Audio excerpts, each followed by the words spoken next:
Good game.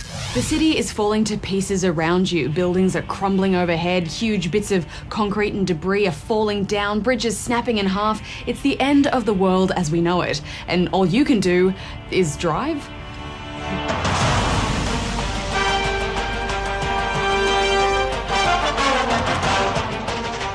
Motorstorm Apocalypse is the latest in the series, and this time around it sees you racing through a city that's falling down around you in real time.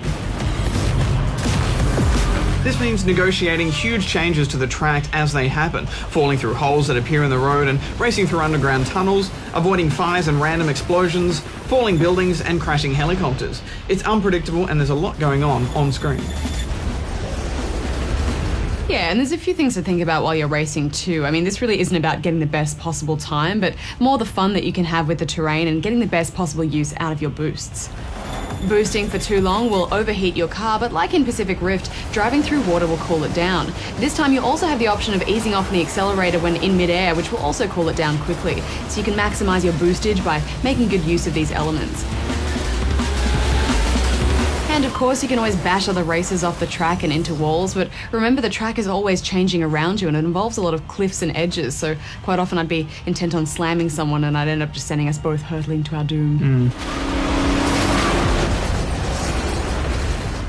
I found the game is quite forgiving for mistakes, though, and it needs to be. The race takes place over 3 days throughout various times of the day and night, and by day 2 the city is seriously coming down around you, so in certain races you'll spend more time crashing than actually racing. It's hard to see where you're meant to be going half of the time, but pressing X or select will get you back on track after a crash with barely a moment lost, and then you can try and boost back to your original spot. Yeah, at first I found this quite cool because it promotes a certain joy in crashing rather than trying to carefully handle each turn.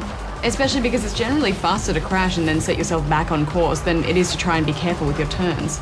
But as the environment becomes more hectic, while it's visually amazing, it's not really that much fun to race because you end up just hanging out for one bit of straight track just to get yourself back in the race. Yeah, and from day 2 you really need to learn where those changes happen in the track if you want to qualify. The tracks are really wonderful to look at. They're so creative and there's just stuff going on everywhere. It's quite impressive, but then after a while it's just too much. You know, it's over the top and it all gets too messy and you just want to race. Yeah, I guess on one hand, being able to reset is good for people who aren't as experienced at racing games because even if you suck, you can just push through a cycle of crash and reset and crash and reset. I have to say, I'm not the best at races, but you know, Barjo, I've actually driven a real V8 car around a racetrack and I had a professional lesson from a real race driver, and you know, until you've had that real life experience of just driving with the power of that engine and the speed and... Wasn't that in an automatic though, because you can't drive manual? Yeah, but we still went And really you had to have a little fast. child seat because your feet couldn't touch the pedals?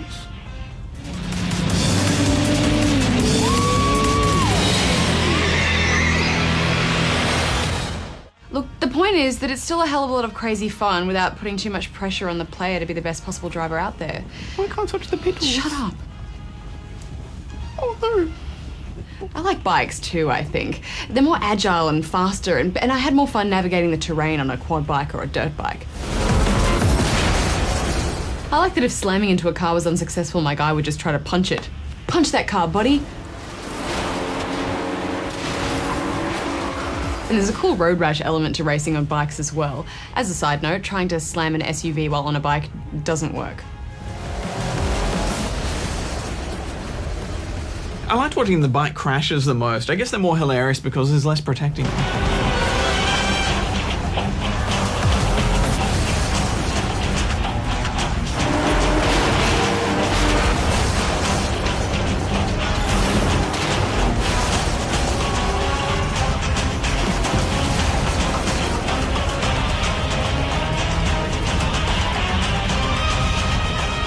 General car handling felt pretty good. Each different car model adapted to the crazy terrain the way you'd expect them to, which was nice. And of course, if you want to have a go at customizing, there's heaps of options for you to create detailed masterpieces out of your various racing machines. One thing we seem to be seeing a lot of lately though is games that don't usually have a story, adding a story, and sometimes it works, but a lot of the time it just leaves us going, why? Yeah, I get the whole idea of it though. You know, the world is ending, so let's make this a racetrack and drive on it. But the story is seriously derpful. Some crazy folk are still in there. It's told through this kind of odd, not quite still comic animation, which looks kind of awkward, and the voice acting isn't great. You see those guys? Just drive around them. Or through them. Whatever. It's basically a team of Fast and the Furious style racer dudes and chicks who are trying to make it through the city alive. Or something. I'm not really quite sure. I ended up skipping through most of it. Me too. It was stupid. And you know what? I love comic art as much as the next person, but seriously, lady, get your boobs out of my face. So, what's up with your eye? It's glass. Hey, not many guys look me in the eye. But, you know, the basic concept and setting worked really well, and I enjoy these kind of chaotic off-road races. And to add to the mayhem, there are now civilians, people who are left in the city, which will try and sabotage the race. Looters, fights that break out onto the street, which will turn your race into a GTA-style affair as you mow them down. And meanwhile, there's a counterattack military force who are trying to stop this, but also make life more difficult for you by shooting at you from helicopters. We had a go of the 3D, and I have to say it was executed superbly and really adds to the experience of driving through the chaos of such a dangerous, unstable environment. That being said, this game has a lot going on already, and you might find that adding 3D on top of things is just a little bit too much. Yeah, and call me grumpy, but I'm finding more and more now that I'll try 3D for a little bit and I'll be like, don't like the new stuff. We should mention that Sony had decided not to release this game in New Zealand after the Christchurch earthquake because of the game's content. Now there's been the earthquake in Japan, all future copies of the game have been halted worldwide as well.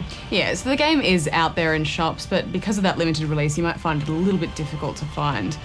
As far as off-road races go though, this is as off-road as it gets, so I'm giving it 7 out of 10 rubber chickens. I crashed so much that sometimes even after I qualified, I would crash. Congratulations!